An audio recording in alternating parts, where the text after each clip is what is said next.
بسم الله الرحمن الرحيم الحمد لله رب العالمين والصلاة والسلام على رسول الله صلى الله عليه وسلم أما بعد السلام عليكم ورحمة الله تعالى وبركاته ودي بلال أشعري يوتيوب channel ተከታታዮች ኢንሻአላህ አቂደቱል ሙስሊሚን ከአቆም ንበት እንቀጥላለን ንያችንን ለአላህ እናጥራ ሊላሂ ተዓላ ያቆምነው 14ኛውን በነብዮች መወሰልን ተናግረን ነው ኢንሻአላህ አሁን ደግሞ 15ኛውን ጥያቄ እንመልሳለን ማለት ነው እሱም ምንድነው ተከለም عن التوسل بالاولياء በወልዮች መወሰል ስለ መወሰል ተናገር ይለናል ጅም ጀዋብ የጁዙ ተወሱል بهم በነሱ ማለትም በወልዮች መወሰል ይበቃል ولا يعرف في ذلك بزن ነገር ቆይ ይታወቅም مخالفا من اهل الحق ከሐቅ ባለቤቶች የሚገጭ ወይም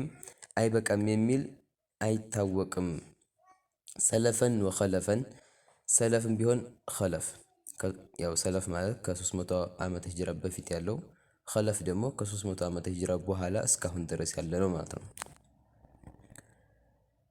በወልዮች መወሰል ለመብቃቱ ማስረጃ ሊሰጠን ነው ዑመር ተወሰለ ቢልዓባስ ረዲየላሁ ዐንሁማ ዑመር በአብዱላህ ኢብኑ አባስ ተወሱል አድርገዋል ቃኢለን በማለት اللهم إنا نتوسل إليك بعم نبينا الله ሆይ በነብዩ አጎት እኛ ተወሰለናል ወደ አንተ ብለው ዑመር በአባስ ተወሰለዋል ማለት ነው ይሄን ደግሞ ቡኻሪ ዘግቦልናል ማለት ነው ስለዚህ በወልዮች መወሰል ምንም ኺላፍ የሌለበት ነገር ነው ለዚህ ተብሎ ደግሞ አንድ ማስረጃ ልጨምርላችሁ ኢማሙ ሻፊዒ በኢማሙ አቡ ሐኒፋ እንደሚወሰሉ ታሪኹ መዲነተ ሰላም የሚባል ኪታብ ላይ ኸጢቡል በግዳዲ ይዘግቡልናል ምን ይላሉ ሻፊዒ ማለት ነው ኢኒ ለአተበረኩ ቢአቢ ሐኒፋ እኔ እኮ በአቡ ሐኒፋ ተበሩክ አደርጋለሁ ወአጂኡ ኢላ ቀብሪሂ ኩለ የውም በየቀኑ ወደ ቀብራቸው ሄዳል ያኒ ዛኢረን ለመዘየር ማለት ነው ለመዘየር የአባ ሐኒፋን ቀብር ለመዘየር ኢማሙ ሻፊዒ በቀን ይሄዳሉ فإذا حضرت لي حاجة حاجاኩ በገጠመኝ ሰዓት صليت ركعتين ሁለት ረካዓ ሰግድና ወአተይቱ ኢላ ቀብሪሂ ወደ ቀብራቸው እሄዳለሁ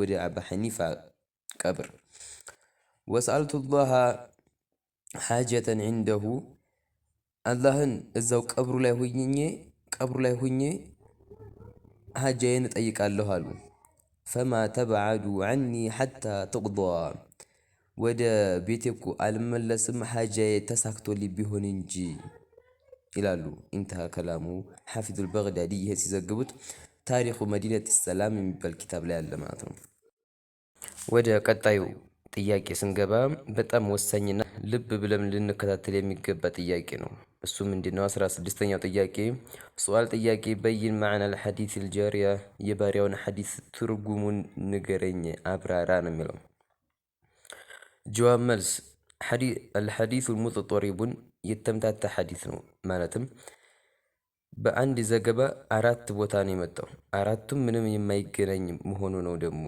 በጣም አስቸጋሪ የሆነው ማለት ነው ومن جرى على تصحيحه ትክክል ነው ብሎ ከዱት መካከል ያው የሙስሊም ዘገባ ማለት ነው فليس معناه ان الله ساكن السماء الله የሰማይ ነዋሪ ነው ማለታቸው አይደለም ሐዲሱ ትክክል ነው ሲሉ ማለት ነው ሐዲሱ ትክክል ነው ብሎ ከተናገሩት መካከል ነወዊ ይገኛሉ ነወዊ ምን ይላሉ قال النووي في شرحه على الحديث ይህን ሐዲስ ሸርህ ሲያደርጉ ሲያብራሩ قولوا أين الله مالتاچو سؤال عن المكانة سلا درجة انجي ጥያቄው عن المكان سلا ቦታ አይደለም ብለው አብራርተዋል معناه ترجمو مع اعتقادك እምነትሽ ወይም ሐሳብሽ ምንድነው من تعظيم في الله سل الله ልቅና ማለት ነው أين الله ማለታቸው ማለት ነው وقولها في السماء እሷም في السماء ማለቷ أي رفع القدره جدا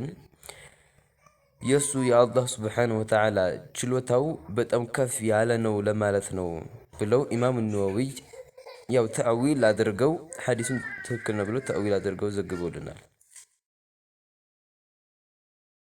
ወላ የጁዙ ኢዕቲቃድ ማመን እኮ አይበቃም፣ የተከለከለ ነው። አነ ረሱል ሰአለ አኒል መካን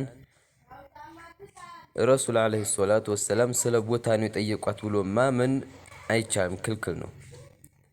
ወላ ኢዕቲቃደ ማመንም አይቻልም። አነሃ ቀስወደት አነ አላህ ሳኪኑ ሰማ አላህን የሰማይ ነዋሪ ነው ማለት ፈልጋ ነው ብሎ ማመንም አይቻልም። ምክንያቱም የሰማይ የአቅጣጫ የቦታ ፈጣሪ አላህ ሱብሓነሁ ወተዓላ ነው እና ማለት ነው። ለዚህም ተብሎ አላህ በቁርአኑ ይለናል ፈኢነ አላህ ገኒዩን አኒል ዓለሚን ከዓለማት ሁሉ የተጠራራሁ ነኝ እያለ አንድ ሰው አላህ ሰማይ ላይ ነው ቢል እስላም ነው ልንል አንችልም። እንደውም ከእስልምና ያስወጣዋልና ማለት ነው። አላህ ከዓለማት አልፈልግም እያለ ሌላው ደግሞ ሰው ከዓለማት ትፈልጋለህ ማለት መጋጨት ነው። ወመን ዓነደል ቁርአን ፈቀድ ከፈር ቁርአን የተጋጨ በእርግጥም ከእስልምና ይወጣል። ቃል ኢማሙ ዓሊይ ምን ይላሉ? ላ ዩቃሉ አይነ ሊመን አየነ ልዓይን የትን የፈጠረ ጌታ የት ነው አይባልም። ያችሁት በግልጽ ማለት ኢማሙ ዓሊይ ፊ ኪታቢ ሪሳለቱል ቁሸይሪይ ሊአቢ ቃሲም ቁሸይሪይ አቢ ቃሲም ቁሸይሪይ በስማቸው የጻፉት ኪታብ አለ፣ ሪሳለቱል ቁሸይሪይ የሚባል ኪታብ። እዚህ ላይ ኢማሙ ዓሊይ ምን ብለዋል? ላ ዩቃሉ አይነ ሊመን አየነል አይን የትን የፈጠረ ጌታ የት ነው አይባልም ብለው ቁጭ አድርገውልናል ማለት ነው። እንዲሁም ከአራቱ መዛሂብ ውስጥ ታላቁ ኢማሙ አቡ ሐኒፋ ፊቅሁል አብሰጥ የሚባል ኪታባቸው ላይ ምን ይላሉ? ካነ ያኒ አላህ ማለት ነው። አላህ ነበር ቀብለል መካን ከቦታ በፊት ያለ ጌታ ነው። ካነ ነበር ወለም የኩን አይነ የት ሳይኖር የት የሚባለው ነገር ሳይኖር አላህ የነበረ ነው። ወላ ኸለቀ ፍጡራኑም ሳይኖር ወሁወ ኻሊቁ ኩሊ ሸይ እሱ እኮ የሁሉ ፈጣሪ ነው። ያኒ ከምንም አይከጅልም ለማለት ነው። ቃለ አላሁ ተዓላ አላህም ምን ይለናል? ለይሰ ከሚስሊሂ ሸይ አላህ ምንም ነገር የሚመስለው ነገር የለም። በሐዲስ ምን መጥቶልናል? ካነ አላህ ወለም የኩን ሸይኡን ገይሩህ አላህ ነበር ምንም ነገር ሳይኖር ከሱ በስተቀር ይልናል። ይህንንም ኢማም ቡኻሪ ይህንን ዘግበውልናል። ኢንሻአላህ በቀጣይ ደግሞ አላህን የተሳደበ ሰው ከእስልምና ይወጣል ወይስ አይወጣም የሚለውን መስአላ እናያለን ማለት ነው። እንዳይበዛብን እዚህ ያቆመው አላሁኝ። جعلني الله وإياكم من الذين يستمعون القول ويتبعون أحسنه. بارك الله فيكم والسلام عليكم ورحمة الله تعالى وبركاته.